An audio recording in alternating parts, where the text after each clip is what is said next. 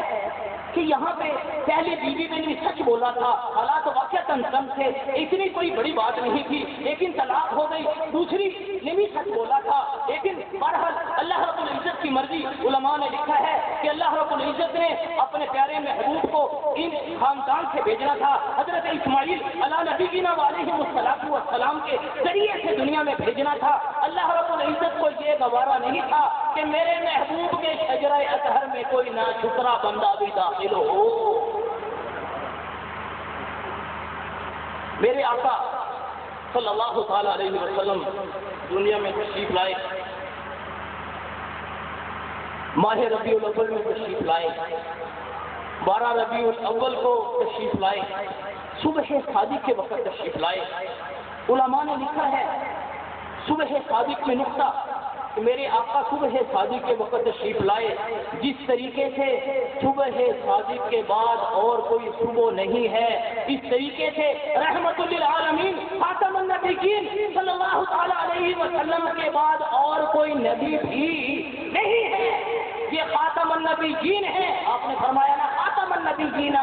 لا نبی بعد، میں آخری نبی ہوں اور میرے بعد کوئی نبی نہیں آئے گا، اگر آئے گا تو وہ لعنتی تو ہو سکتا ہے، جھوٹا تو ہو سکتا ہے، کذاب تو ہو سکتا ہے، قادیانی کانا تو ہو سکتا ہے، لیکن وہ سچا نہیں ہو سکتا۔ میں آخری نبی ہوں صلی اللہ تعالیٰ علیہ وسلم ہوں۔ خیر صبح صادق کے وقت تشریف لائے، اور ایک اور نقطہ علماء نے لکھا ہے کہ جس طریقے سے میرے آقا تشریف لائے صبح صادق کے وقت، سورج طلوع ہوتا ہے آسمان کا اور ساری دنیا کو روشن کرتا ہے، اس طریقے سے میرے آقا صلی اللہ تعالیٰ علیہ وسلم کا نبوت کا وہ نور اور نورانی سورج اس طریقے سے طلوع ہوا کہ پھر آپ کے نبوت والے نور سے ساری کائنات کو آپ نے روشن فرما دیا۔ آپ کے بعد کسی روشنی کے حوض کوثر پہ آ جانا، میں اپنی امت کو جامع کوثر پلا رہا ہوں گا۔ عرض کیا ابا حضور اگر وہاں بھی ملاقات نہ ہو، فرمایا بیٹی پھر پل صراط پر آ جانا، میں اپنی امت کو پل صراط سے گزروا رہا ہوں گا۔ عرض کیا ابا حضور اگر وہاں بھی ملاقات نہ ہو تو پھر آپ نے فرمایا صلی اللہ علیہ وسلم نے بیٹی پھر میدان پر آ جانا، میں اپنی امت کے اعمال کو تلوا رہا ہوں گا، ان کو جنت میں بھجوا رہا ہوں گا۔ عرض کیا ابا حضور اگر وہاں بھی ملاقات نہ ہو تو پھر کہاں ہوگی؟ آقا نے صلی اللہ علیہ وسلم نے فرمایا بیٹی پھر تم جہنم کے دروازے پر آ جانا۔ حضرت فاطمہ نے کہا ابا حضور آپ اور جہنم کے دروازے کے سامنے آپ کیا کرنے کے لیے جائیں گے؟ آقا نے فرمایا صلی اللہ علیہ وسلم نے رحمت للعالمین نے فاطمہ نے فرمایا بیٹی فاطمہ